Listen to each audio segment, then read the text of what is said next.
All right, so we got that going. Go to this. I'm expecting shark guy. Throw these out. Slideshow. All right, I think we're good to go. I'll hand over the Greg here. All right. Rain and all of a sudden comes 11 foot today in settle. Oh, go. All right, let's get the ball rolling here. Thank you for coming to the this month's Iowa and Nebraska MUFON meeting. A little bit slow today, so we'll get started. The August representation of the of what's going on here. Got another one. I just wanted to mention that Dave Kreider had an article, a couple articles in the MUFON Journal recently.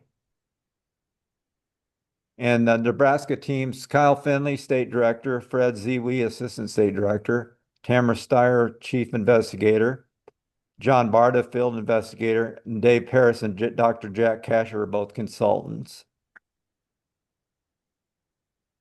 And my name is Greg Anderson. I'm State Director for Iowa. Dave Kreider's Chief Investigator and Beverly Moore, Field Investigator. Here's the yearly totals on the counts for so far. We've had 23 in Iowa and 9 in Nebraska. And in August, well, in July, we had 6 and 1 in August and 3 for Nebraska in July and none now in August. Here's our meeting numbers. So let's get this thing out of the way here.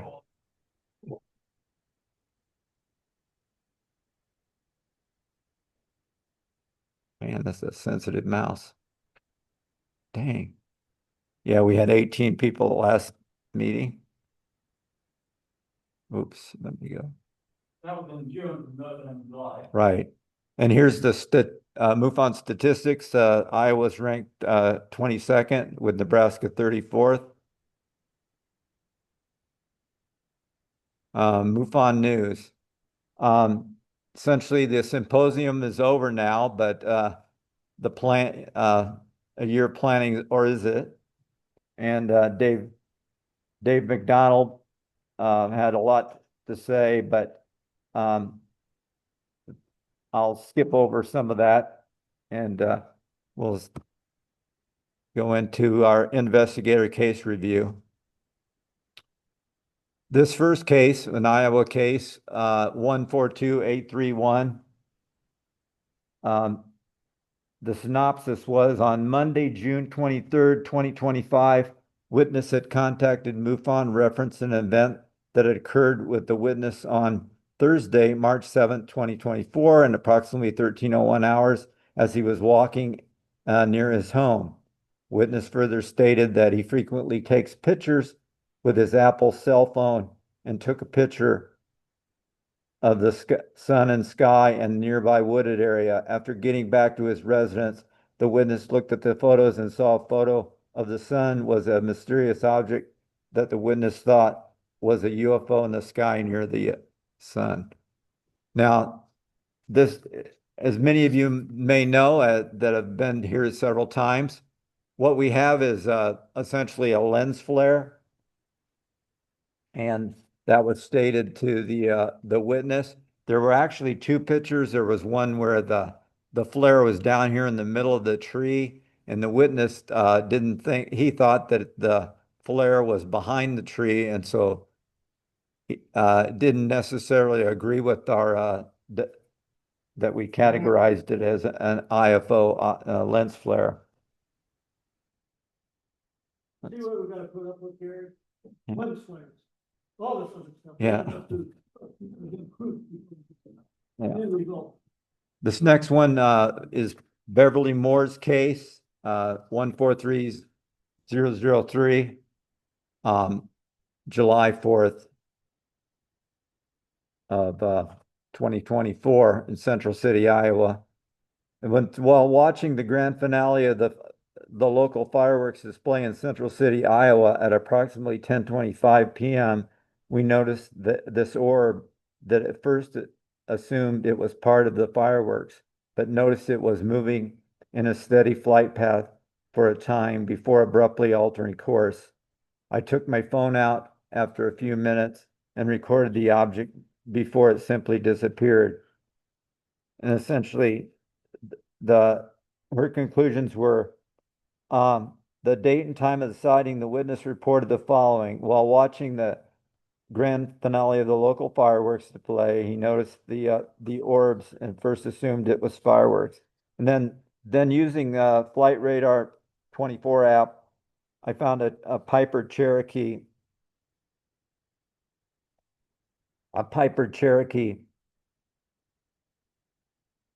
tail number N574TM, single engine light aircraft registered to a private owner, was flying in the area at the time of the sighting.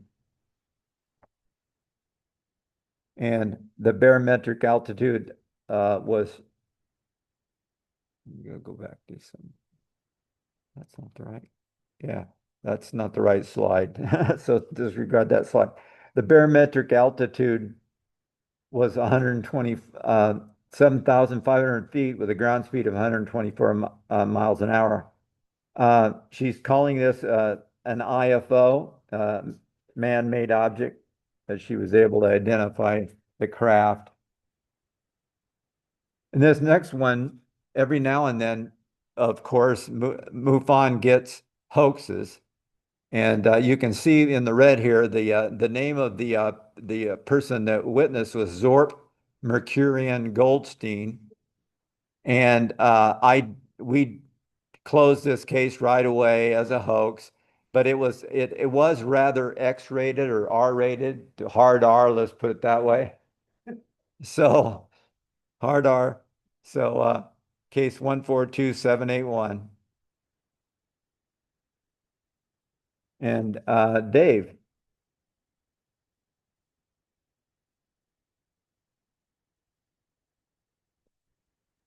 Are you there, Dave?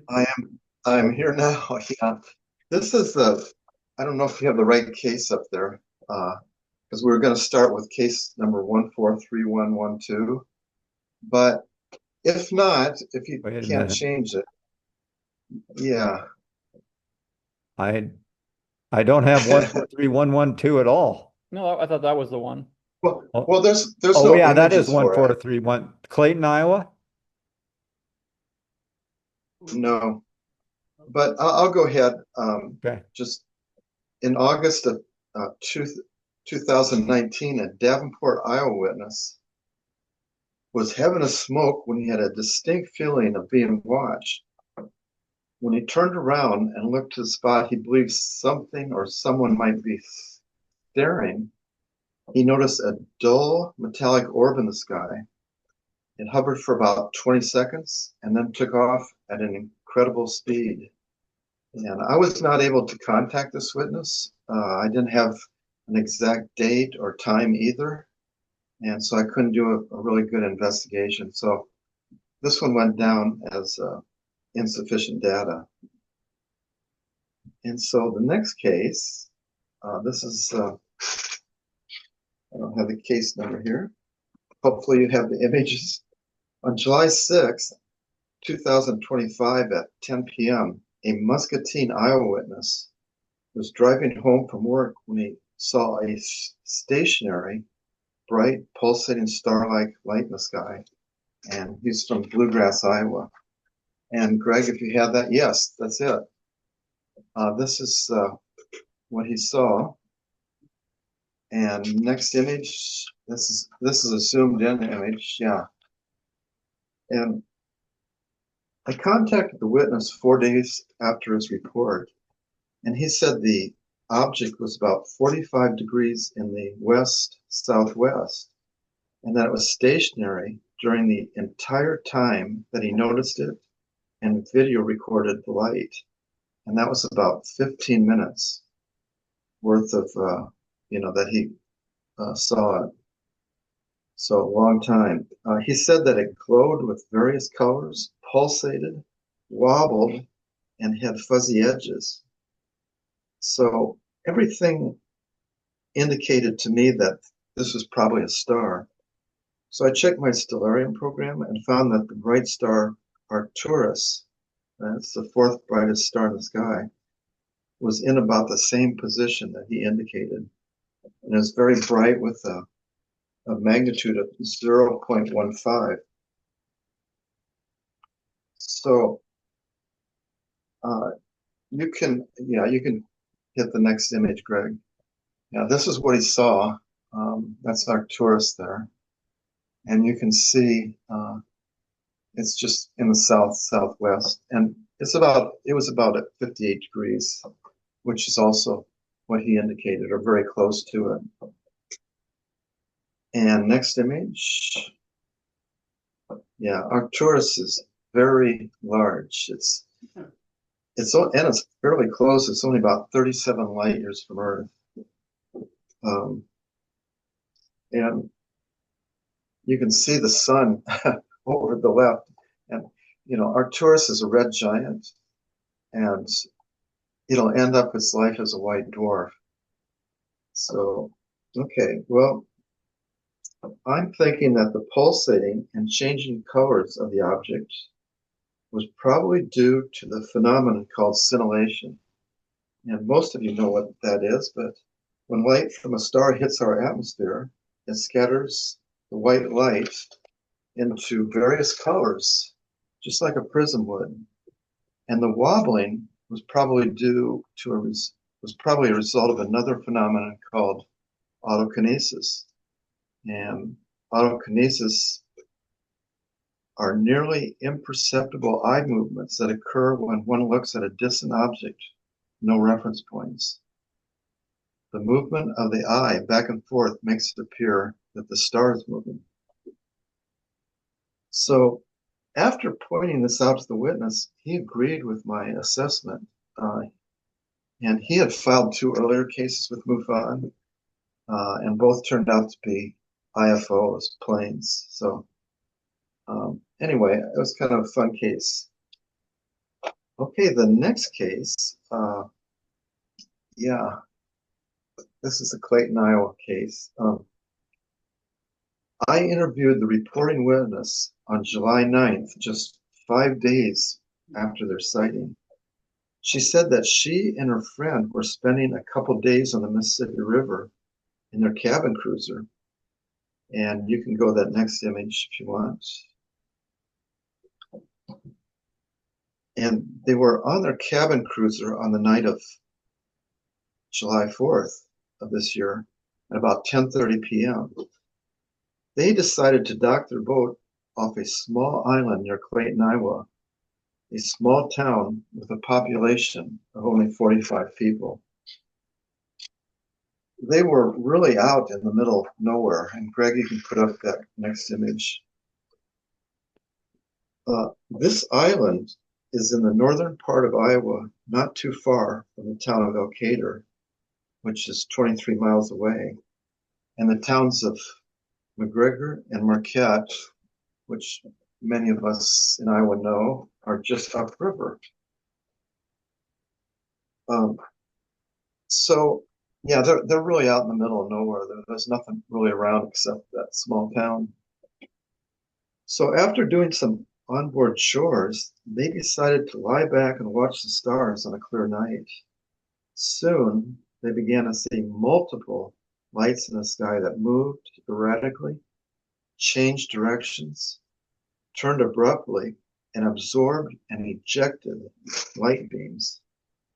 She estimated that there could be dozens or even hundreds of these lights because they were not all visible at the same time. In some cases, she wasn't able to see a particular object until it got lit up by a laser light from another object. These objects seem to be able to cloak themselves, as she put it. They would be visible 1 minute and then go invisible the next. This show, which she described as a galactic battle, lasted about 20 minutes. Well, and then when most of the activity in the sky had ceased, she observed a single object moving across the sky that had a white dot in the middle, surrounded by a red aura. And she did she did a drawing of that. Greg, you want to hit the next one? Yeah, there's sort of a drawing of what she saw. That was after all the other activity had ceased.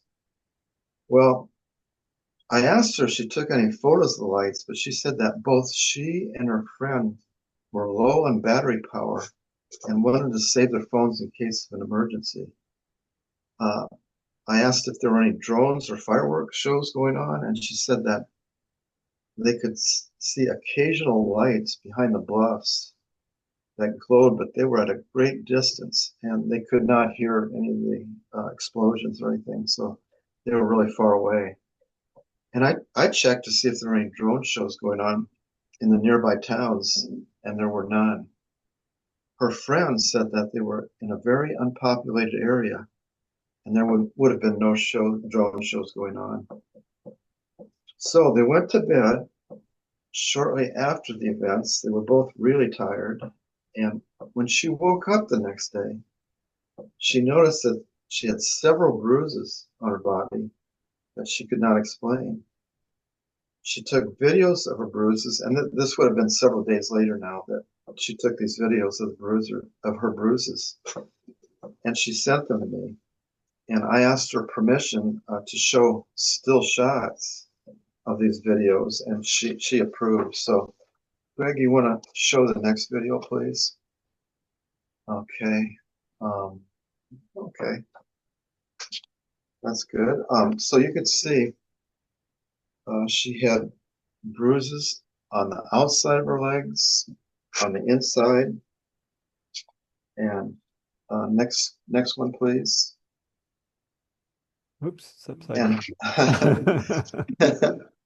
yeah, How that good. just imagine. She just wait. So she even had them under her arms. So shortly after a phone conversation, I called her friend, who was the other witness in this case, and he more or less corroborated her story. But he believed that there were only about 4 of these lights in the sky, whereas she believed that there could have been dozens. A reporting witness described the light being shot between the objects as lasers, but he said that they were more like headlights that spread out as they traveled through the moist air, just as a headlight on a car can be seen spreading out as it travels through the fog. Additionally, he did not remember seeing the white dot with the aura surrounding it, as she did. So I asked him, I said, did you see the bruises? And he said yes. And he said that he thought that they could be a result of her being jostled around in the boat when they hit waves. And if you've ever been in a boat that, is going at fairly high speeds, you know just how severe some of those jolts can be. Well, this was really an interesting case involving 2 witnesses that they generally agreed with the events that took place on July 4th in the sky above their cabin cruiser. Both saw 4 or more objects or lights overhead in the sky that shot beams of light at each other. And these witnesses seemed very credible to me. And as a result of interviewing the 2 witnesses separately, it was evident that they did not try to influence each other about the incidents that took place. Their accounts of what happened were similar, but not exactly the same as would be expected when 2 individuals experience the same event. So I couldn't find any conventional explanation. So I gave this case the disposition of unknown UAV. Any questions? All right. I just find the bruising, I mean, if you're gonna get hit or banging around on a boat or something, the bruises are isolated in various different spots, like on the arm. I mean, that's pretty hard to do, to put your arm out like that, and get a bruise right here, and another one right there, Well, under the arm. Greg? Yeah, Greg, I couldn't hear the question online here. Yeah. You have a question, Fred? I said that the bruising on the witness was, they talked about being bruises on being on a boat. I mean, those are specific bruising, and I have a tough time like understanding that a bruise on her arm there and one up closer to her body could be done by the boat and banging around, Um, Yeah, yeah, that's Very possible. Yeah, specific bruising, the depth of the bruising too. I mean, those are pretty dark bruising. Hmm. yeah, yeah, they sure are. And it's hard to say, I can't tell one way or another how the bruises got there. That's a good case. So did they think the bruising was it from like an abduction or something? Is that the, Potential. Uh, she didn't say that specifically, but she was sort of, you know, I think she suspected that as a possibility, and that's why she brought it up in the first place. Um, and she did fill out a form, an ERT form. At least that's what she said, but she never published it. It never came across on our CMS. was there So maybe she. any other like signs of an abduction, like missing time or anything? Did they have any other experiences or? Yeah, no, no. She hasn't had. That was the first experience she's ever had. Ask Fred, for abduction cases, how often is bruising associated with being abducted? There's a lot there. There is, and it can be there, or I like to look, talk like Gary, I said, have you had screen memories or have you had sleep paralysis? Various other different missing time or the different Yeah. markers, on abductions, things of that nature. So yeah, Is the bruising usually just random or is it? it can be. A lot of times it's up on the arm, like the fingertips, you have a finger on here or fingers right here, that hold the person. We get a lot of those where the alien grabs a hold of them, and especially the women, they bruise easily, and then again, I've had marks up underneath the arm right here. So yeah, that's very possible. No. So I just find the bruising isolated and very deep. All right. Let's go back to this slide. It messed up on my case that I had. This was case 143572.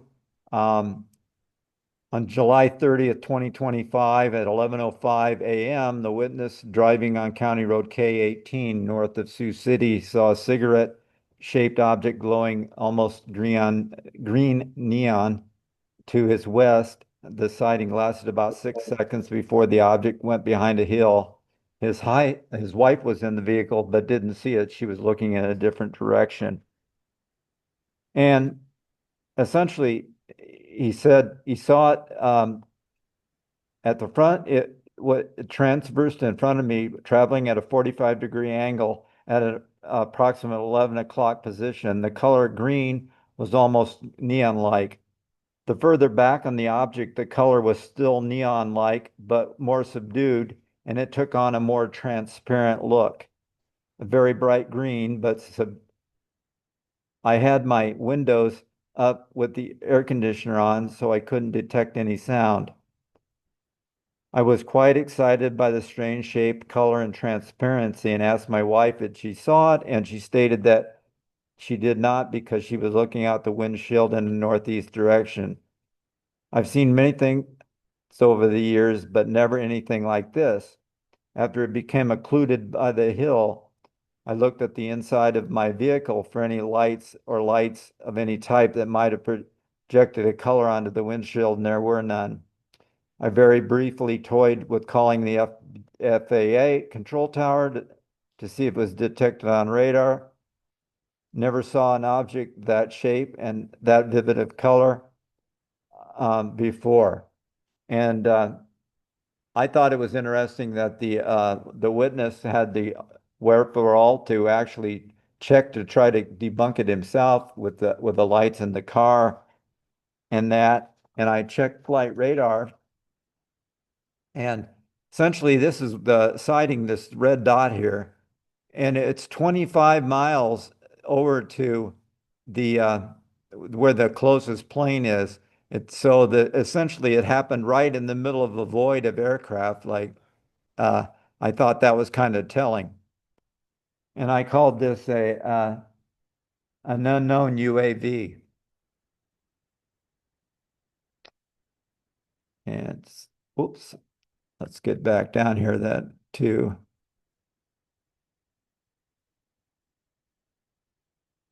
Did anybody want to talk about Fred? Fred, did you want to talk about these cases? Yeah. Watch that cord there. Watch that cord. All right, this is case 1401851, and we have the witness here in our studio audience. No. Oh, his name is Gary. We'll give him that part, and he lives over by the Ashland area. I would usually kind of keep things a little bit hidden. I didn't put down your where you live absolutely, but don't have permission to play that file.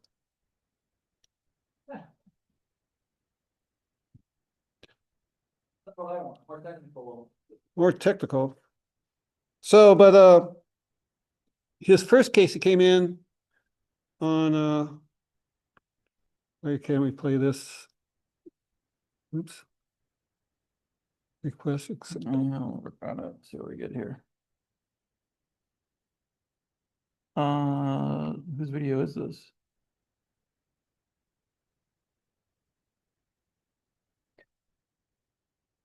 This is a video from the CMS, or No, we put it on Google. oh, he sent it to you probably. Well, he sent it to me and then I put it in Google. So you can see it, but yeah, I'm it's logged in as me right now, so I don't have access. Maybe that's access. Either I can request access and we get the approval, or you can just sign in as your email. Okay. You want to do that? Yeah.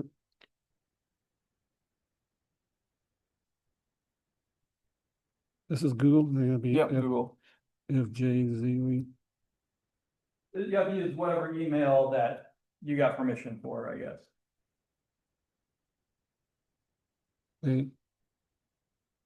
Oops. Hit the wrong button. Is that Next, good? Next. Yeah. I don't have my password. Okay. Let's see. You can try.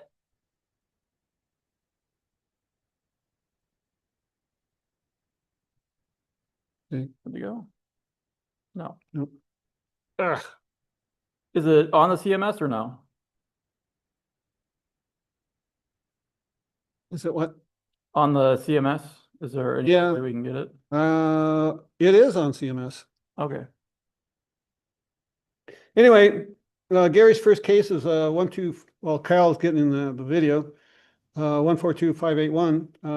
It was on June 13th of the date of the event, June 13th. And Gary said, and I had an interview with Gary on June 27th, on the day that he had the event. It was 75 degrees out, southeast winds at 7 miles an hour and partly cloudy. He said this is Gary's narrative. The light appeared from nowhere. I had witnessed bright flashes in the area prior to taking the video. I was trying to catch more flashes on the video when the light came into view at the minute and 15-second mark of the video, right in the middle of it. The light performed abrupt turns, had brightened and dimmed during the event. It appeared to be high in altitude, possibly the edge of the atmosphere. May want to magnify the object once you get spotted on the video. I have many videos of different UAPs. I see them almost every night. Gary told me that he's an avid UFO buff. He likes to go out and look at the UFOs and UAPs in the evening hours. So I grant him that. I said I had a very nice chat with the witness. He told me he graduated from Ashland High School. Witness worked for Carol Wright for 15 years, loading trucks, which led to personal supervisor position, then an assistant production manager located there in Lincoln, Nebraska. The witness sustained injuries from a motorcycle accident some 8 years prior, which led to his 100% disability condition. Thus, going out in the evening looking for UFO offers Gary a lot of pleasure and some time to kick back and have a good time, right, Gary? All right, after talking to the witness and observing the video numerous times, I do see that there were light objects in the sky and that they did brighten up at various times in the video.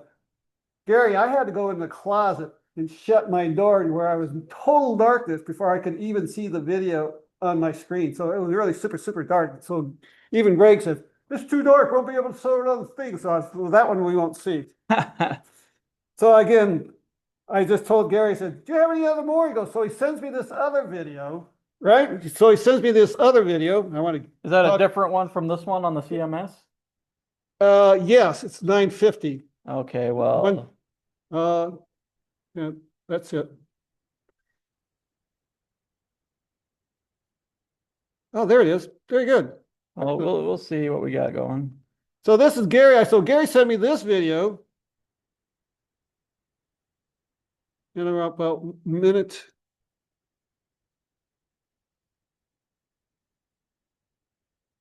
I gotta show it to everybody on the thing. Stop share. No, that's the wrong one. That's the one. Well, that's the only one on the CMS. No, the CMS, well, there in my, you go to Form 30. Oh, it's in the Form 30 somewhere? Yes, it's in Form 30. That was a different one. Okay. Kick out of that one. Go to Form 30, please. Uh, So Gary sent me this other one. So the other one, I kind of like with all the movement of had a nice conversation with Gary. Down, go up to up. Right there. This one right here. This one? Yep. Now Gary, yeah, it's downloading. Yeah, it'll be a second. So Gary, I told Gary, I said, you need to really hold your video camera real steady, because I can't see crap. He's doing this, and moving it. And then, of course, he would zoom in, and zoom out. So I have a really hard time watching it. But then he sent me this one. Oh, yeah, just a second. And I said, I really like this one. And I said, I even did a photo analysis and I sent it to Larry Tyree to do a photo analysis of this sighting that Gary had. And so come around a minute and 6 seconds, you can see this is pretty much like some of the other ones that Gary had sent me, correct, Gary?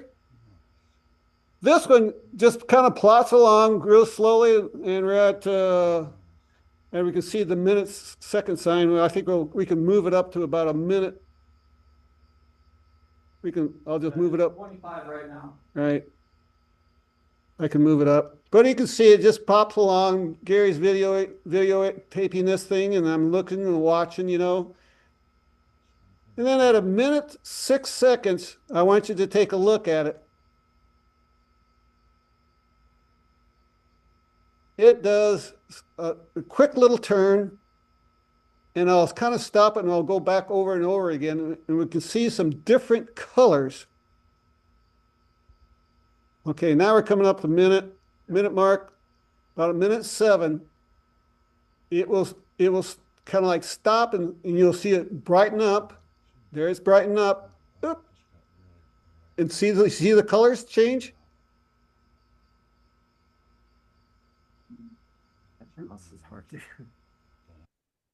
Okay, I'm going to go back here at a minute. See if you can see the colors. But what we magnified this. Here it's coming, it's getting bright. Ah, see that? You can see the blue there. You got green there. So there, we picked out 5 different colors that this object went through this. Could it be a reflection of some sort?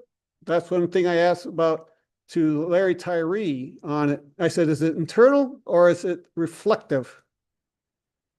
And that is one of the things I asked Larry on this video. And then going on here in the video, it kind of just eventually just disappears after about 2 minutes. I don't know. I think it kind of brightens up one time. I don't know if it's a different light, but a different, may not be. See if it just fades out. Okay. So you can see that. All right, well, stop this video. But it's a good one. And then You can have to stop the share then. Yeah, stop and reshare. go back to the production. Back to screen share. Slideshow. Yeah, should be good. Okay.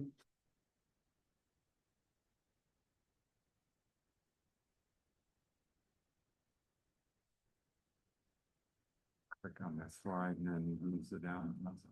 You can fill in a slide. All right. Okay, these are the different colors that of Gary's we got from Larry Tyree. You can see kind of the gray, then the red, blue, orange, and green. And then he kind of cascaded these various different lights.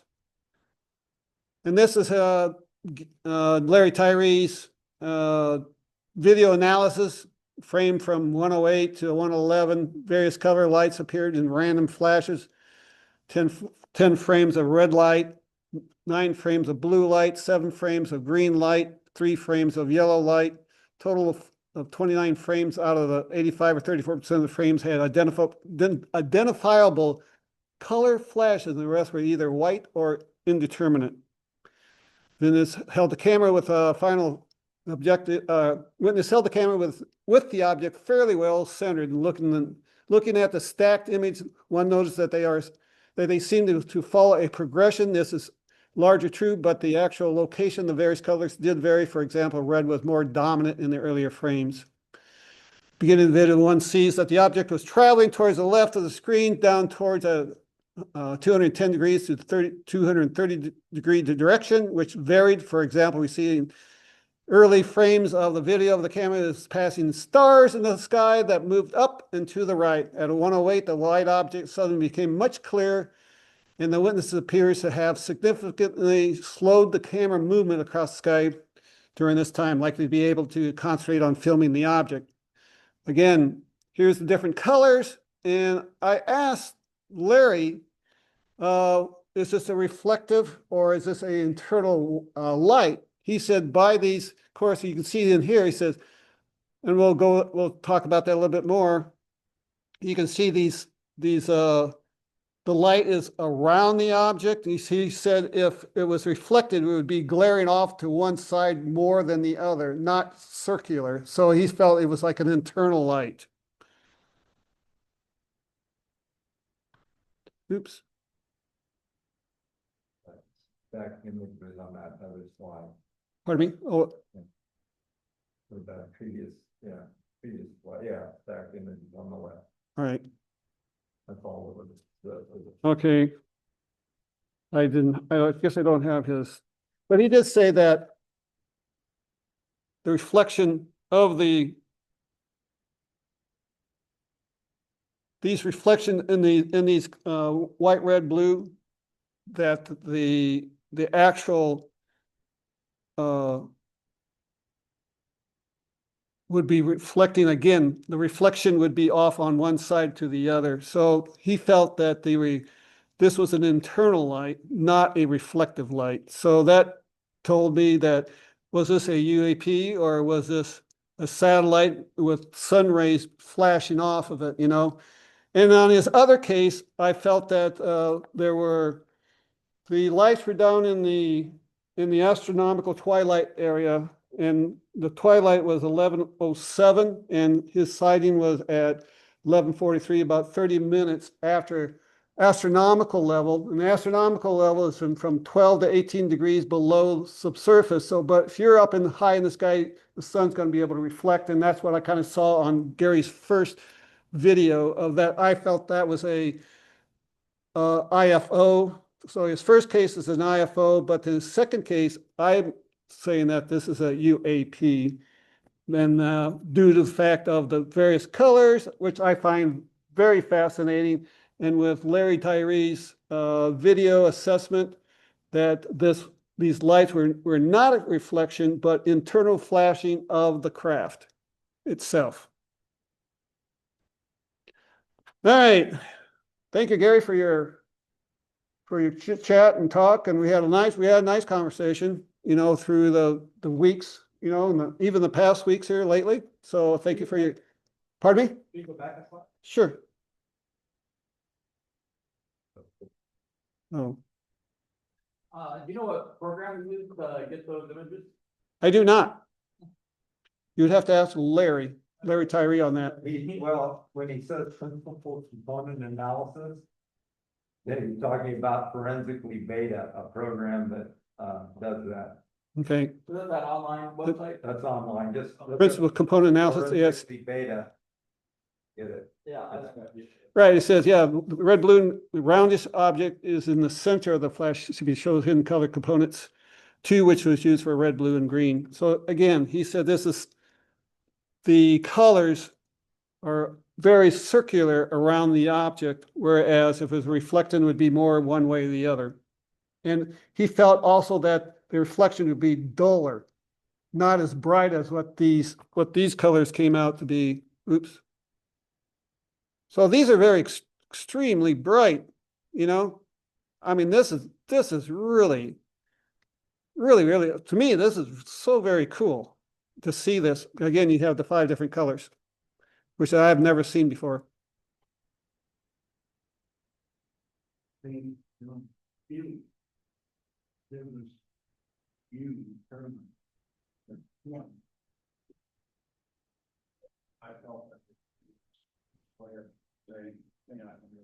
Oh, Gary's talking, he said, when he said that the craft kind of made a turn inward and he felt like it was kind of like giving a hidey ho, like the flashing of lights was his recognition that, hello, I'm here, and again, the thing about Gary's case is that we had just talked about that, like Chris Bledsoe, that craft will come in and just say hi, howdy, and Chris Bledsoe has this communication with the craft. And he knows exactly when the craft's going to appear. He'll point up, and then 15 seconds later, here comes the craft, So we did talk about that, and we had an interview on the 27th of June, which I did with you, but you saw that the evening, that night before at midnight. This is at 12:04 that he had this sighting. So we had been talking about this communication, so we were thinking, well, maybe this craft came in and said, howdy ho to you, and that, and making confirmation that, yes, that these are craft coming through. Correct? Or of it just saying, I know you're watching me. Oh, okay. This is my way of saying hi. Yeah, Gary's saying, yeah, Gary felt like this is their way of saying that we know that you're watching, and we were talking about the communication with the objects via Chris Bledsoe and that kind of level of quantum insight. So that was kind of fun. So I think Gary could continue. He was watching and he sent me another one this morning or the other night. So I took a quick look at it. Anyway, we had a little discussion on that earlier this morning. So now we have another one. This is case 134187. And again, this is another one that's very kind of like similar to Gary's case. In this case, it was February 20th of 2025. Alex is his name. And that day, the weather was 12 degrees, fair sky, winds out of the northwest at 6 miles per hour. And again, 12 degrees at 3:50 in the afternoon. And the witness was saying I was driving northbound on Saddle Creek in Omaha, Nebraska, and I looked up in the sky for planes and helicopters because my dad got his pilot's license. Something in the sky this time caught my eye. There was an H-shaped craft that had a rotating core and an energy field around the craft that is visible in the video.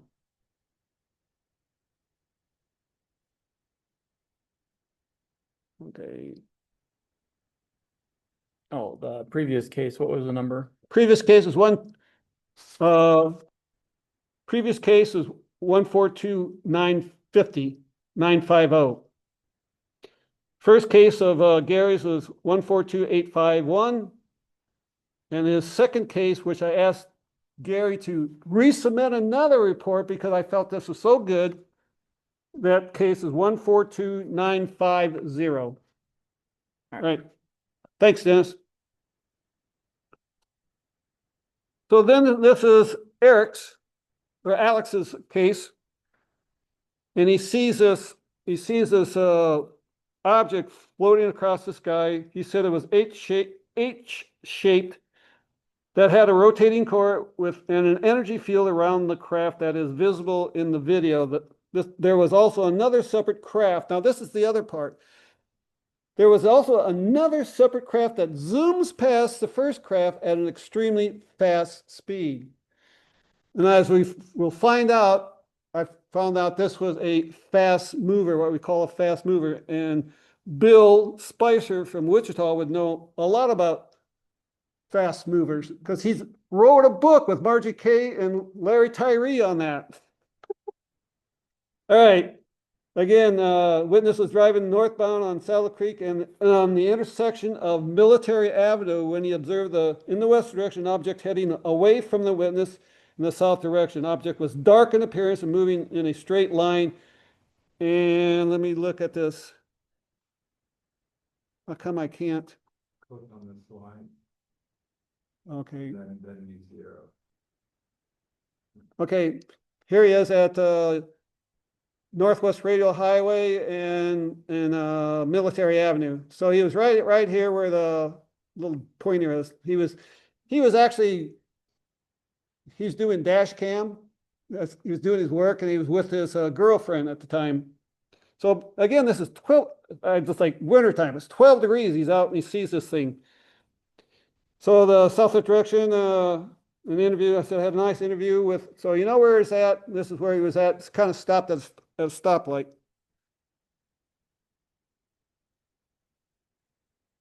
And this is what he sees.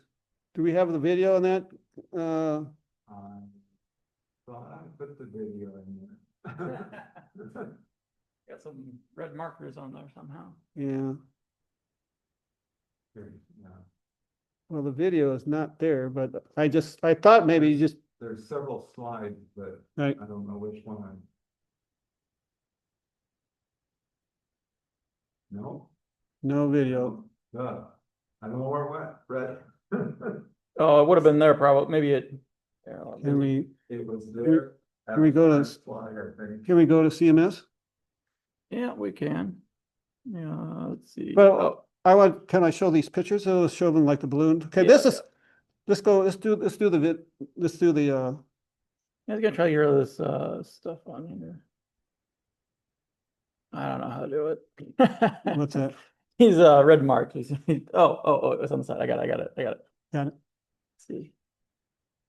I know how to do this. There we go. Okay. Very good. And I could get rid of this.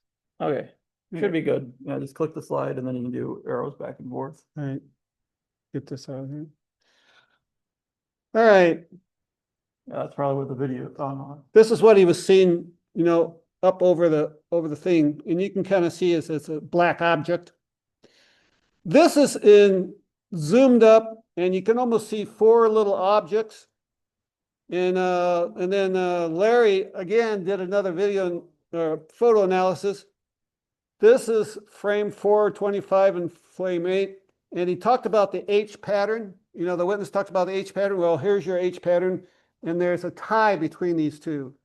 So we were thinking that it's string that's being tied on this.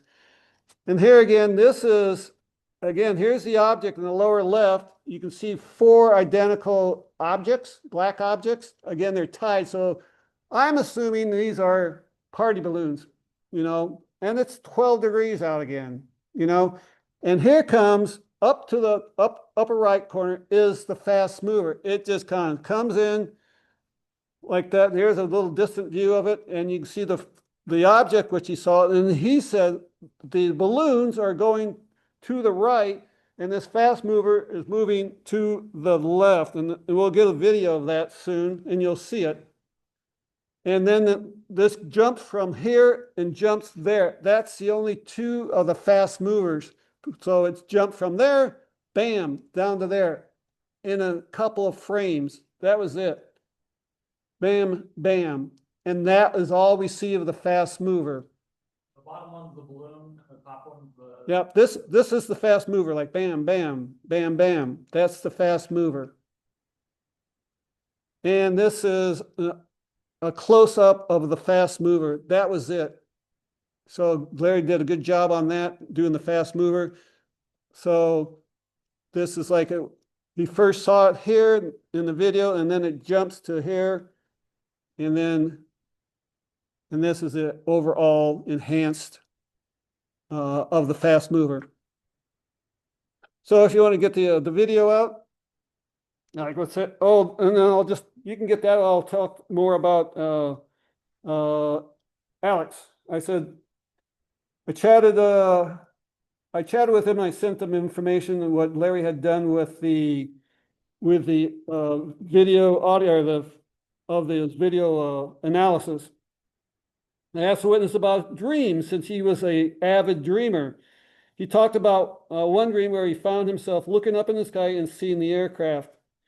He thought the aircraft would shift to a UFO, and then at times shifting back and forth between the two, as an aircraft and as a UFO. So in this dream, again, he sees this aircraft, but then the aircraft shifts to a UFO, and it goes back and forth a couple of times. He had this dream.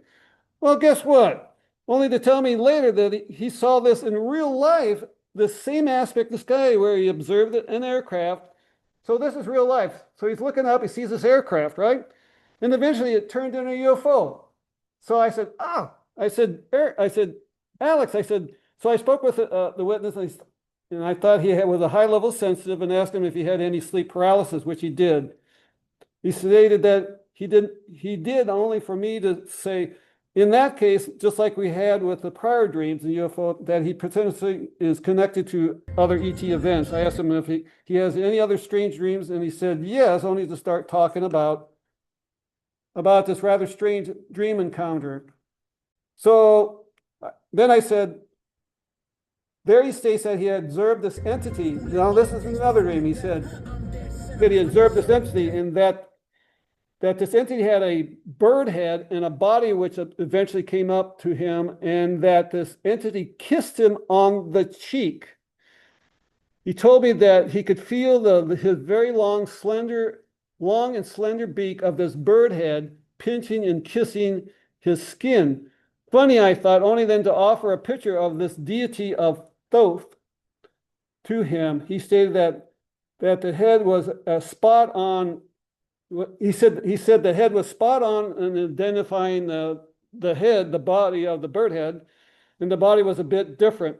He stated that it was definitely connected to the Egyptian hierarchy because of his connection of Thoth. That previously, then he told me of another dream where he observed this one large pyramid with 4 other smaller pyramids around the center of the larger pyramid, and there was this purple mist in between the pyramids. So he's got this large pyramid in the center with 4 outer circled pyramids with this purple haze in between them. And then he has this bird head entity that comes walking up to him and pinches him on the cheek and kisses him. And I showed him the picture of Thoth. So you've seen the video of that. So, okay, here we go. So here's this video, and it's flying along, and right at about 10 seconds, oh, there it is. You see that? I stopped it just in time. There it is. You see that little dot there? Again, we can do There it is, right there. In his video, and this is what we were showing to you. God dang it. That's, Much of the first guy didn't see anything there. You got a couple frames. there it is, and then there it is, and then bam, gone. So I'm going to show this in real time and see if you can watch it. Boom, there it is. Do you see it? So what do you think? You think these are balloons? Question. Question, I don't know.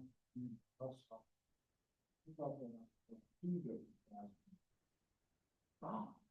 On the top, slashed down, and then underneath it. Before you get to the telephone wires. That in, like there was a covenant. was that in the zoom position or not in the zoom position? No, None. Okay, let's go back.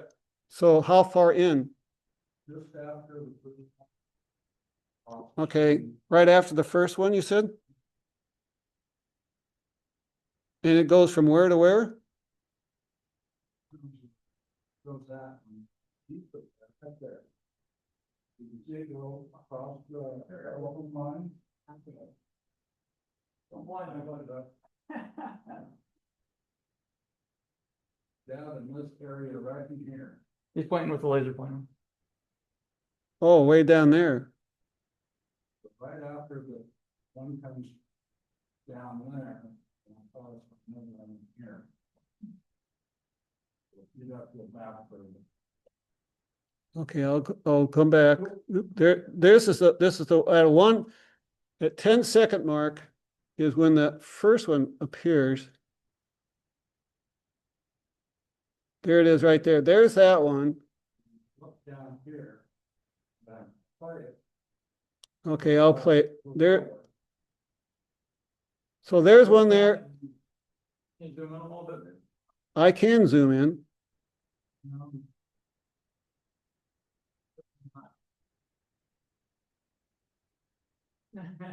Oh, come on. It's when you're up there and everybody yells at you at commands and you gotta try to figure out how to work through it.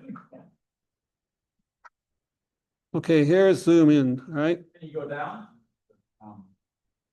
Turn it a little bit. I don't know if I can or not. Oh, I didn't even know you could zoom on that program. Yeah, I found that it's Control Shift Z. I don't know if I can move it down. I don't know if I Can can. go back to the regular? And maybe somebody else can see it on the, under, you know, Yeah, I'll mess with it. Okay. I did Control Shift Z to zoom. There's no way to. No. Control Shift Z. Yeah, Okay. but you have to change it up here when.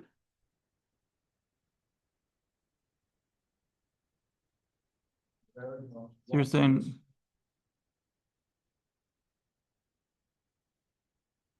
Right there? On there? right in that area. Have to get out. There it is. Oh, yeah. See it? No, Yeah. okay. Yeah, this, I think I got it.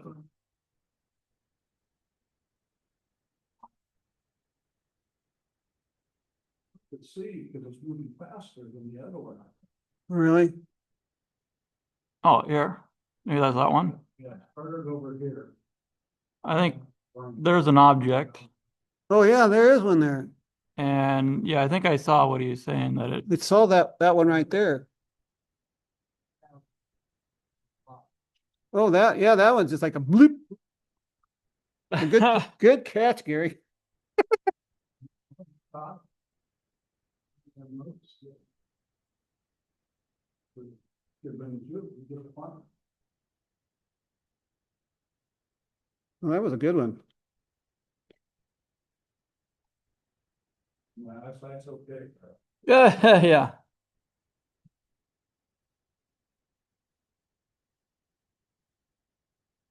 All right, let me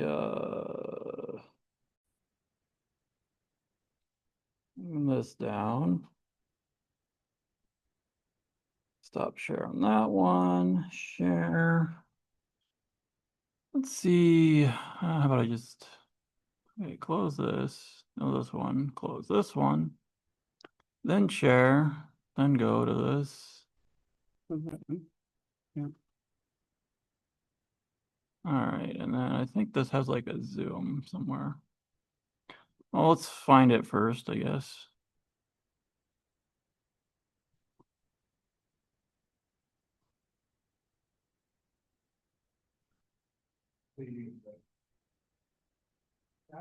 Oh, right there.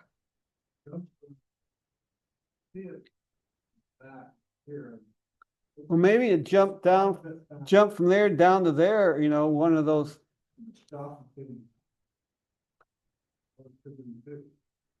Yeah. Question: what was the wind speed? Wind speed. Wind speed was out of the north at 8 miles an hour.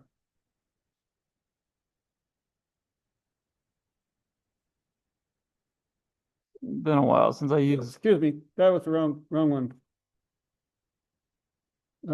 Wind speed on case 143187 was 6 miles per hour out of the northwest.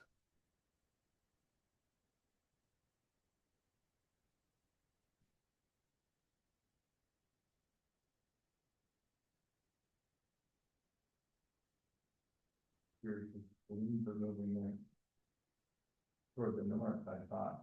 Yeah, it looks like it, doesn't it? Yeah. To me, it looks like the balloons are moving to the north, but I mean, I'm trying to visualize it. And I said, is it moving away?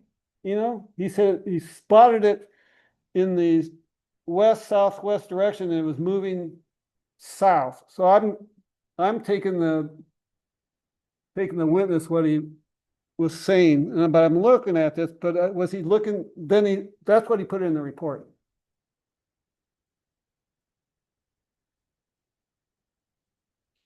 So it doesn't make any sense that the balloons are moving that way.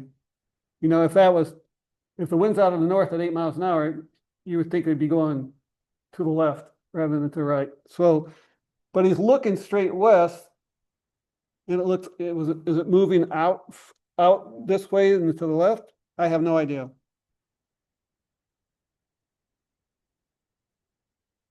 Don't mind me. It only takes a million years to figure this out. This is We trying to rotate the. No, so this has a zoom. Oh. And you can change. I don't know what's going on. Either way, the one definitely is a fast mover. So I'm going to talk and say, oops, I'll talk more about the case. I said, I eventually spoke to the witness saying that there's more to this encounter with UFOs and potentially with the ETs. I say that it is coincidental that the balloons caught his attention only then to capture the fast mover in his video, which again was to say hello to the witness and the connection to them. He agreed with me on that insight. I told the witness that I had ET encounters and that I had had dreams of UFOs prior to my own ET encounters. And that is highly usual that you observe UFO sightings prior to having the potential ET encounters. Thus, we had a nice conversation about the ETs and more about, and then concluded our interview. My analysis, I find the witness to be very attentive along with my fascination in his interest of the dreams in UFOs. The witness definitely had an intriguing event with the party balloons, which offered the fast mover in the video. Here again, for me, there is a correlation in grabbing the attention of the witness via the balloons, only to capture the fast mover in his video, which identified in his narrative as a craft, and then zooms past the first set of balloons at an extremely fast rate. We both agreed that this wasn't any coincidence that these slow-moving balloons got him to videotape the object only then for the fast mover to show themselves. The witness had numerous strange dreams, which again offered the insight that of the pyramids and then the dream of his bird-headed entity, that of Thoth. In my own ET encounters and dreams, I find that the witness will have had, excuse me. I said, in my own ET encounters and dreams, I find that witness will have more future experiences with UFOs and potential ET encounters due to his dreams with Thoth, in which he may then come to remember some of his past ET experiences as well. As to what was observed by with the witness's sighting of the object, that the main object was that of the party balloons flying south along with the winds that were out of the north, though within the video, the witness identifies this other fast-moving craft flying in the opposite direction of the balloons. Thus, the fast mover was seen only twice within the video and disappeared, which again is highly usual with these fast movers. Thus, besides balloons, I classified that as an IFO. I also have to address the fast mover as an UAP. So I conclude that this case disposition of 143187, that of an unknown UAP. And there goes that case out the door. Well, yay. So we got anything more? We got some. Did we want to look at that other one? To travel as fast as shown.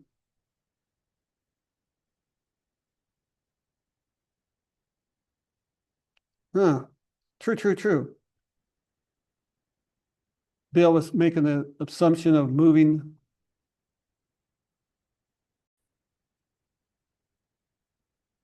All right, we're back. If there's any other questions on that one, we'll move on to the. But I was just going to say, Yeah, go ahead. I was going to say on, so how do you, I was going to ask Bill, how do you explain this tethering between there's like four objects and you got this tethering between the two. To me, that's highly identifiable as balloons. Anybody have a question on that? You have a question on it? No. Oh, okay. So to me, these are balloons, because of the tethering. I mean, that you got strings held together and then you could actually see the four objects at one time. And there could be more hidden in amongst the cluster of balloons. And Bill, and then Larry just picked this out. And he said he wanted to see the string between the two, and which to me proves to me these are balloons, Bill. Even though the winds might be different, but that's what it was on that day. And optical illusion on the filming, I questioned that myself. All right, thanks. Any other questions? Let me know. All right. What's the other question? Um, Well, that's Bill. Red button. Oh, Read balloons. Thanks, Bill. All right. Get your stuff out of it. Recently, they've come along and thought that that the Tic Tac incident was actually Lockheed's. It said there's a reasonable chance that it was. I happen to know we do have some version of this technology and have been using it for decades. So yes, it's probably was ours. Most researchers get fixated on the alien hypothesis and neglect to seriously examine developments within the defense and aerospace contractor world. That leads to a kind of technological myopia where anything advanced or anomalous is automatically assumed to be non-human in origin. But consider this. Drone swarming has been under active development by all leading military powers since at least the early 2000s. The U.S. Navy's low-cost UAV swarming technology project demonstrates autonomous drones launched in coordinated groups. DARPA's offset at the offensive swarm-enabled tactics aims to coordinate swarms of 250 plus aerial and ground drones in complex environments. The UK Ministry of Defense, China's CETC, and Russia's Kronstadt Group have all fielded swarming drone projects since at least 2015.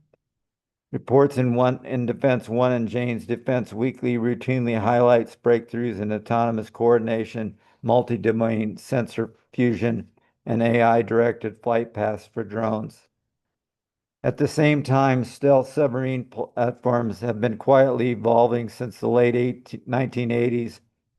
While most of these programs remain highly classified, Lockheed Martin has long been involved in unmanned underwater vehicles, UUVs, and related systems through its advanced laboratories and Skunkworks division. In 2008, DARPA initiated the Hydra program aimed at deploying UUVs and UAVs from undersea platforms to covert operations. So when you combine high-end swarming drone tech with a launch system deployed from a stealth submersible, what you get is a platform that most observers would not even recognize as terrestrial. And because of the same alien-centric myopia, the public never seriously entertains that it could be ours. So that's come to light lately. Does that confirm that Lockheed Martin is making things like this? Mm. Or They're speculating. He's not saying for sure though. Yeah. Along with Raytheon and other corporations, yeah, General Dynamics. yeah, I haven't heard of anything for undersea, Yeah. anything. Or Or even my old company, L3 and E-Systems back in the day, so you probably made, possibly drones as well. Mhm. All right. Let's go on next. This is that it was at see if we get this to play here. Yeah. Chuck Oh. Meisler's view that Try and move the extraterrestrials are mouse on. demonic. It's about 20, what was it? 23. A lot of rumors, a lot of stories flying around that 3i Atlas there's a very real possibility that it might be used to stage a false flag alien event. Now, the idea that 3i Atlas is a hostile alien craft is getting quite a bit of mainstream media coverage due to Dr. Avi Loeb. He co-authored a paper that linked 3i Atlas to the dark forest theory. And the dark forest theory, that's the idea that the universe is like a dark forest, or the galaxy is like a dark forest, that you go into that dark forest and you will assume that there is probably enemies in there, and so you will go in loaded to the teeth, and you will either hunt or be hunted. There's a lot of kind of like hostile activities in the dark forest. So by linking this 3i Atlas to this dark forest theory, what happened was that mainstream newspapers in England and in the United States are saying that 3i Atlas represents a hostile alien threat. And that's kind of pretty interesting that you've got these major newspapers doing that. Now, Avi Loeb, he is an intelligence asset. He is someone that he worked for, or let's just say, he started off as part of Israel's Talpiot program, which is an elite military intelligence program for young, precocious scientists or people of extraordinary talent. And of course, he has risen to very senior positions at Harvard University, chair of the department for some time. And I can't prove this, but I think he is someone that probably works very closely with Israel's Mossad. And that's fair enough. I mean, the Mossad has an agenda, and Israeli citizens like Avi Loeb, they can support that agenda. And I think in this case, Avi Loeb was probably given the go-ahead to put out this idea or seed the idea in the mass public that 3i Atlas could be or is associated with a hostile alien spacecraft that's coming into our solar system. Just putting that idea out there. That's all it is. And so mainstream media has covered this in England and in the United States, and he had the New York Post covering it. Well, let's actually, this is a bit long. I don't want to play something that is so long. It's about 3.5 minutes, and that's Avi Loeb talking about Three Eye Atlas. But here is something that I think is worth listening to. This is Jeremy Corbell. And back in January of this year, he says he was approached by someone that told him, and this is before Three Eye Atlas was discovered, he was told that there's a craft on its way to Earth, and that this is going to be a lie. So let's listen to what Jeremy Corbell has to say about this craft on its way to Earth and what the link is with Three Eye Atlas. But the lie is coming. All indications, like all of them, is that lie is going to be that there is a craft slowly making its way to us here on Earth. And that is the lie they're going to want you to believe. It's nuanced, how they explain that, the nature of that threat. But that 100% is the lie you are going to be told. You even got a date. People have been whispering a date for a long time now. I know where that lie comes from. I know specifically what document from the 70s initiated the idea of that lie. A classified document. That is the lie you will be told. You're going to be told that there is a craft on its way, but the lie is coming. All right, so there you have Jeremy Corbell saying that he was told that there's a craft coming our way, and that's going to be a lie. And I think this lines up very well with the arrival of Three Eye Atlas and the way in which mainstream media is starting to cover this, giving attention to people like Avi Loeb, who frame it in the sense of this dark forest theory, where the dark forest is a very dangerous place, and that this craft is behaving in a way of an extraterrestrial civilization that is visiting or perceives itself to be in an environment similar to a dark forest, so therefore it has to be assumed that it's going to be hostile, that if you meet anyone in a dark forest, you have to assume they're going to be hostile. They're going to hunt you, kill you, and so the implication here is beware. And I think that Jeremy Corbell is talking about this as something very, very serious. That's very credible. So this takes us to Uri Geller. Now, Uri Geller, he reflects on an alien artifact and the body shown to him by Werner von Braun, and that was something he's discussed for many, many years. It's been out. People have been talking about it for years. But what's interesting here is that he talks about a coming alien false flag event, and von Braun warning Carol Rosen about this final card that the deep state will play. So I'll play this for you so you get to hear what Uri Geller has to say about this false flag event and how it links to Three Eye Atlas. Hey, my dear friends, look at this.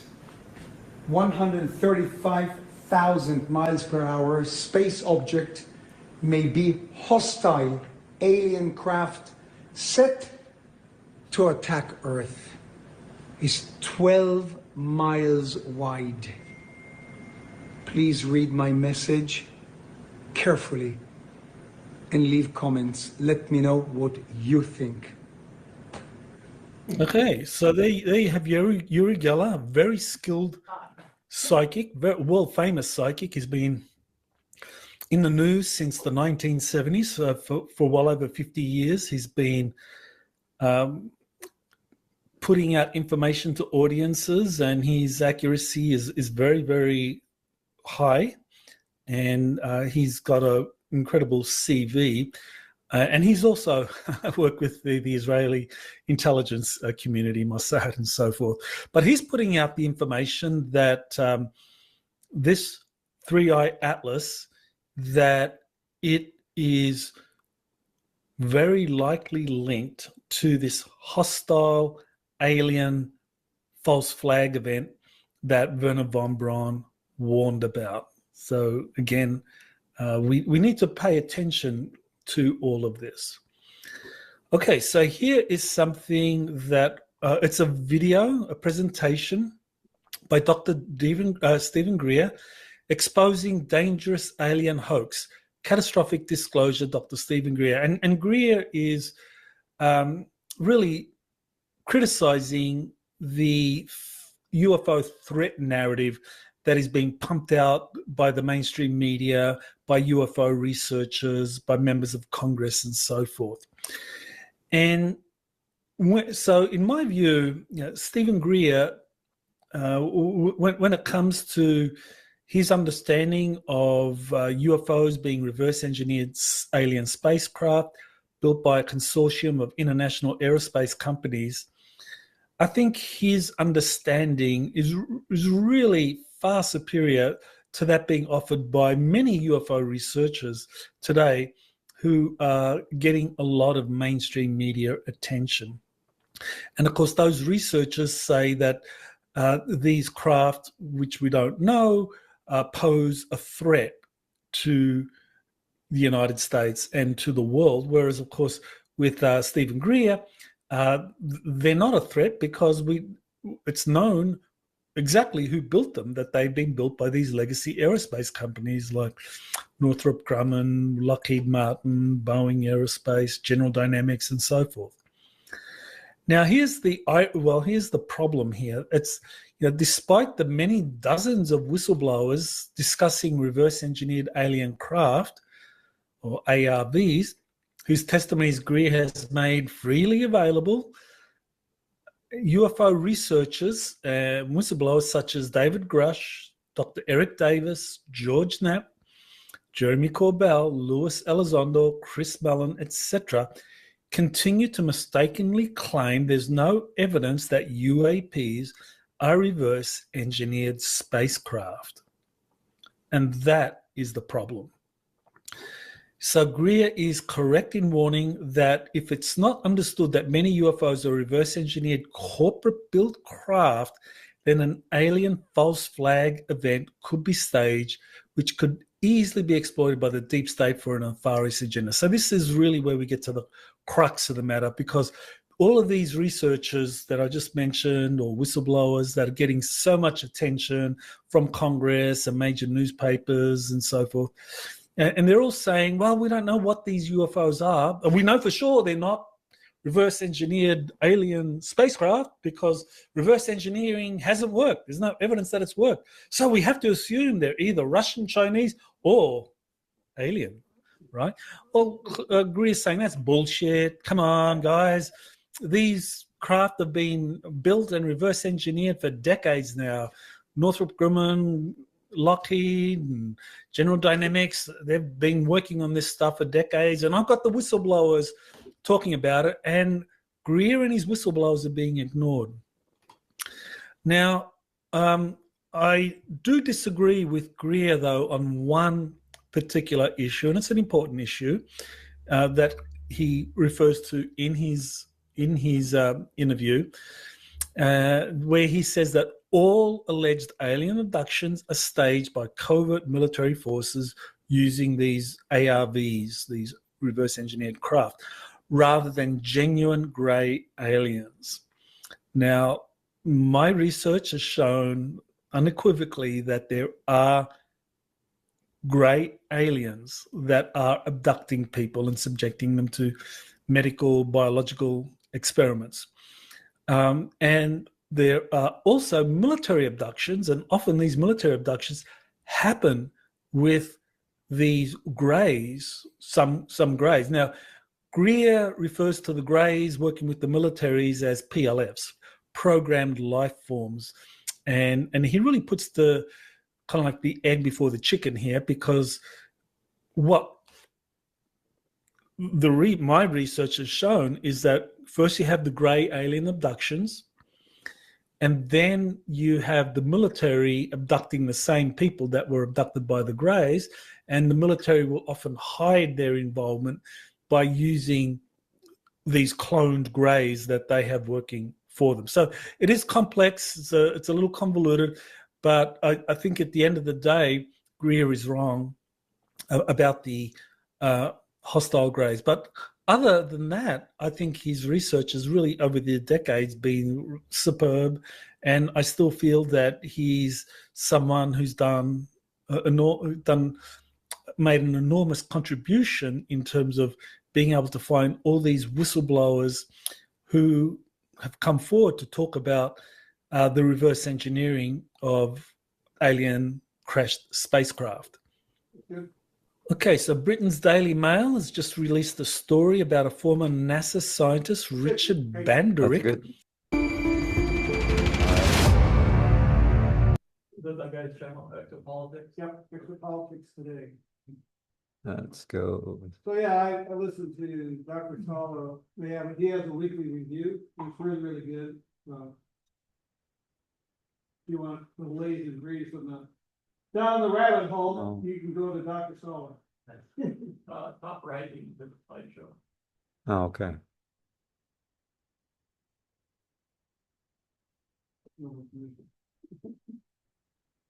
And this next one here, got other people talking about things in the news as far as Tulsi Gabbard here. What does the government really know about aliens and UFOs? And what's the truth about all those drone sightings over New Jersey last year? Remember that? Well, the director of national intelligence, Tulsi Gabbard, just told the Pod Force One podcast that the truth may be out there. Take a look. So do you believe that there could be aliens? I honestly, like, my personal belief, I have my own views and opinions. Right. In this role, I got to be careful with Right. with what I share. I'm still going through and looking through what do we know and what is it that we don't know. And the New Jersey, the strange objects over New Jersey were drones. I still have a lot of questions around that. Yeah. You know, I've heard what the public official line is. I just personally still have a lot of questions that are unanswered. I think we all have a lot of questions. Remember, in January, the White House said there was nothing nefarious about the New Jersey drone sighting. So here's the question. What's the truth? Well, we're going to ask former Pentagon UFO investigator Lou Elizondo to get to it. So, Lou, good to see you. What does Tulsi Gabbard know that we all don't know? Well, I think it's important to note that Tulsi Gabbard is a very seasoned official. She cut her teeth as a combat veteran and also formerly a field grade officer.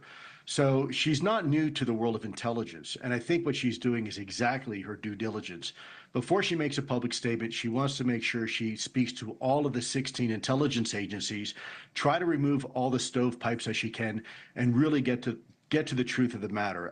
The bottom line is, look, whenever you admit to the American public that we don't have complete aerodomain awareness of our skies, we don't know what's in our skies all the time, you're also tipping your hand to your adversaries that we have vulnerability. So it's really a catch-22. Tulsi is in a really difficult spot because on one hand, she does have these outstanding questions like the New Jersey drone issue. We now know there was not prosaic explanations for what occurred with every one of those quote-unquote drone sightings. But at the same time, look, you've got 16 intelligence agencies that somehow it's like herding cats. You have to try to get all of them to report information to you. Yeah. And it's one heck of a bureaucracy. It really is. You mentioned something about the danger of drones, and I hate to say this, another 9/11 style attack. I mean, can you explain to us how we prevent something like this? It's much different warfare than we've ever seen before. Look, I'm really glad you're saying that. I think the American people would be shocked to learn that in modern warfare now, and you take the Ukraine, there have been more deaths attributed in combat to drones than artillery and infantry combined. Now, think about that, right? So we are entering a completely new paradigm on how warfare is conducted. And it's really not much of a stretch to imagine some sort of foreign adversary or someone who wants to do harm to the United States or our national security, rather than using 737s, instead using much cheaper, much more affordable, and much easier to hide drones.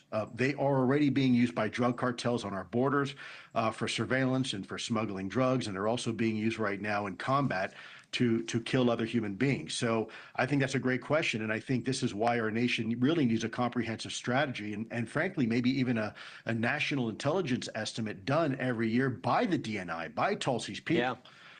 Yeah. No, 100%. It's definitely a reality that we have to be talking about. Before I let you go, I got to ask you, you got former Pentagon scientist Eric Davis said there are 4 types of alien species. There are greys, Nordics, insectoids, and reptilians. I never thought I'd be saying that this morning. Should we be taking anything of this as credible? I was a nuts and bolts guy. Unfortunately, I can't comment on biologics, but I was more of a nuts and bolts guy. Okay, fair enough. The conversation for another day. Lou Elizondo, thanks so much. Good seeing you. My honor and privilege. Thank you. Thank you for watching. What is biologics? Was it the guy who came out and said that? Lewis? I don't know. Okay. All right. Rush is probably not better. Okay. And another public figure, Vice President J.D. Vance, says that he's going to he's obsessed with UFOs and he's going to investigate Area 51 during the break and other things UFO related. And said the Senate break, while the Senate, What he said on the Ruthless podcast released August 1st, 2025, J.D. Vance said he's obsessed with the whole UFO thing, asking, what were these videos all about? He added he hasn't gotten to the bottom of it yet, noting the administration is only 6 months in, and I don't think they'll ever get to the bottom of it. Well, his August plan, Vance said, as part of the August break, will be spent trying to dive into the bottom of the whole UFO thing last year. He joked about taking the ruthless host to Area 51 and promised to share anything significant he finds. There's no investigation announced. This was framed as a personal deep dive. And what videos and accidents? He didn't specifically, but the coverage points to last year's flurry of UAP headlines and hearings. Fox's write-up highlights a House Oversight UAP hearing in November and folds in the late 2024, early 2025 buzz over the SUV-sized drones in New Jersey, followed by January White House report saying some flights were FAA authorized. These examples are context reporters used. Vance didn't enumerate them himself on the air. And the bottom line, he's curious and playful about UFOs and UAPs. He says he'll use the August break to dig into last year's sighting and videos, but he hasn't announced any formal action to be taken. Anybody comments on that one? Yeah. Yeah. Well, what are we going to do? Yeah. And here's something that we've got time for, I think. This is MUFON's 7 observables. We have a regular meeting on Thursday nights with the MUFON group. And this is one of the things that was brought up by Seth Feinstein.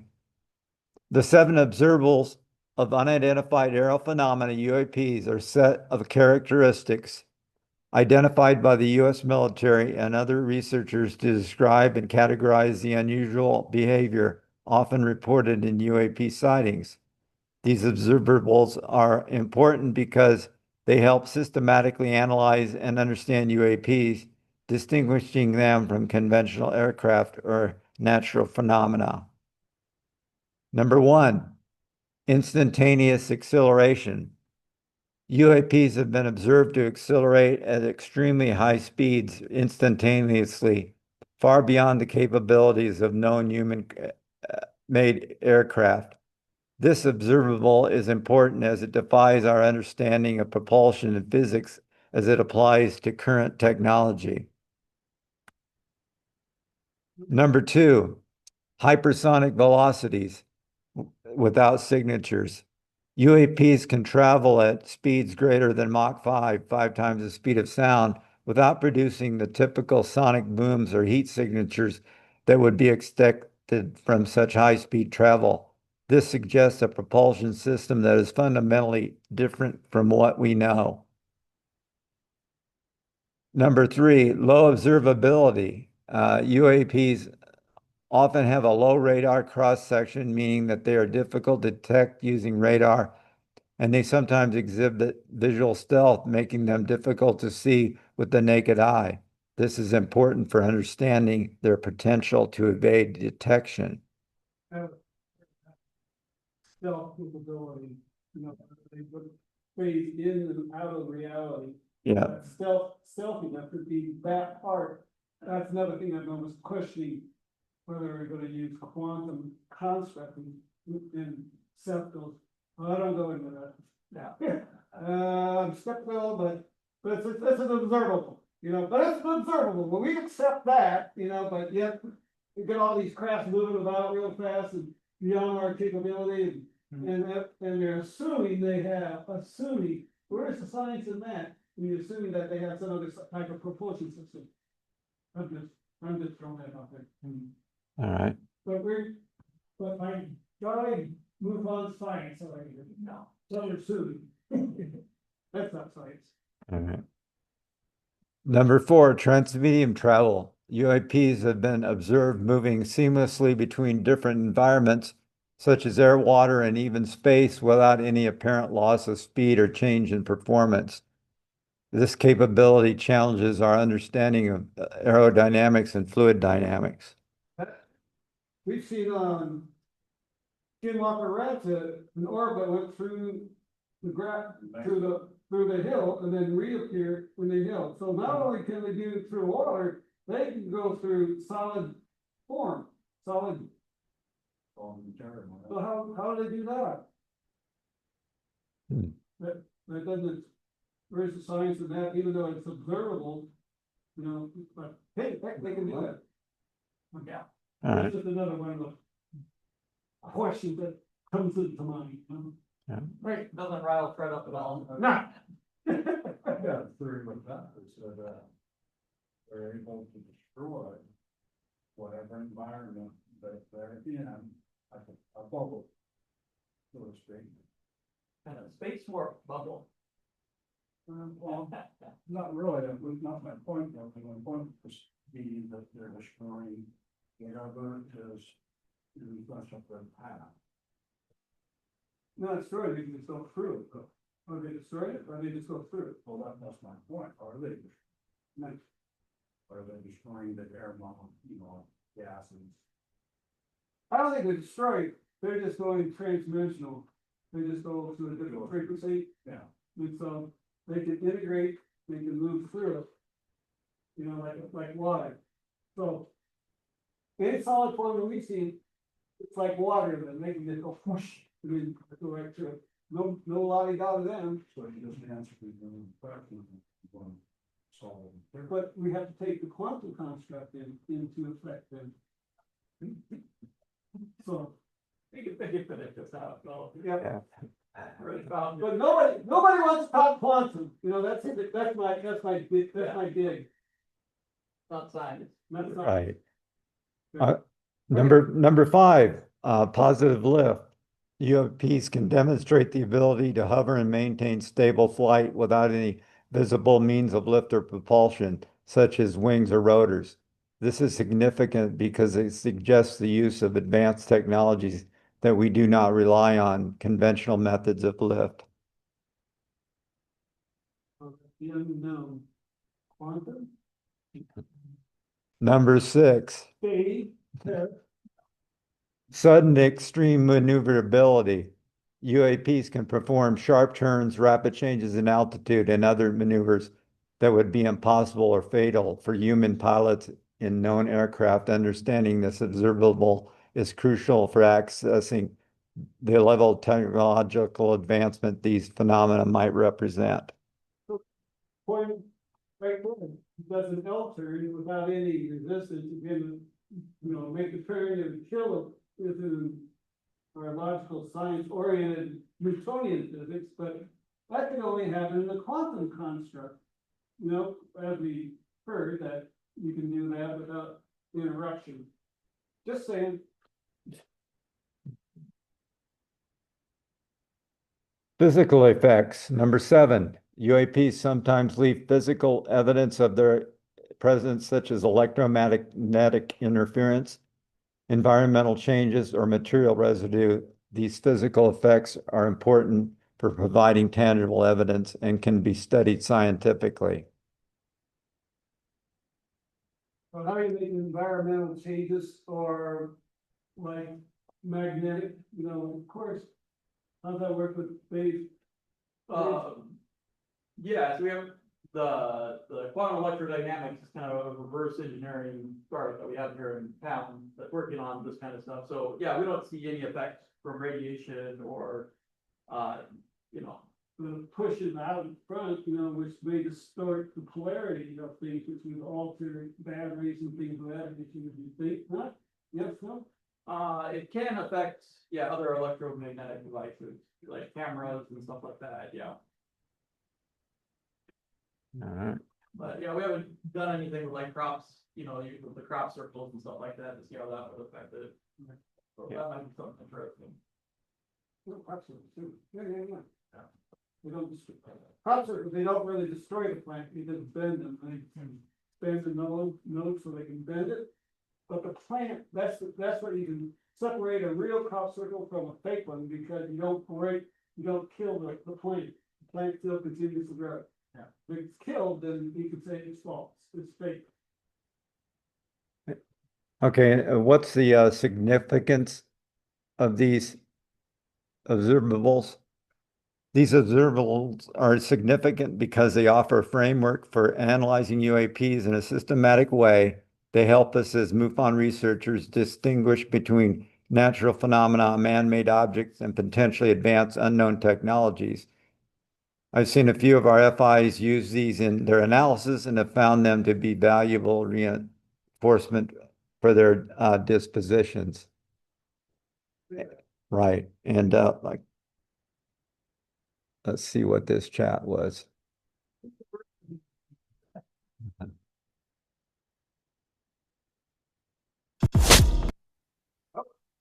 Well, we could probably do it for next time. Yeah. Yeah, that was just filler. I was going to look at this chat here to see if we can answer it. Boss may get on Bill says quantum entanglement, QED field, interdimensional. The UAPs carry their own frequency and can be formed to change the environment due to consciousness. We don't go there, Bill, and move on. Okay. That's paranormal. All right.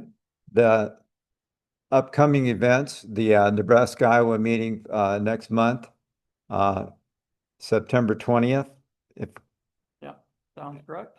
Next Iowa meeting, it's just an in-person meeting. Now Zoom is September 6th from 11 to 1:30 at the West Des Moines Library. And thank you for attending. Yeah, that'll be it for the meeting. Sorry, everybody had to send the new Zoom thing out. There'll be another new Zoom coming out next month. That'll hopefully be permanent. And that'll be it. Thank you for coming. From the boys out in the field. They can, No, it doesn't look like it.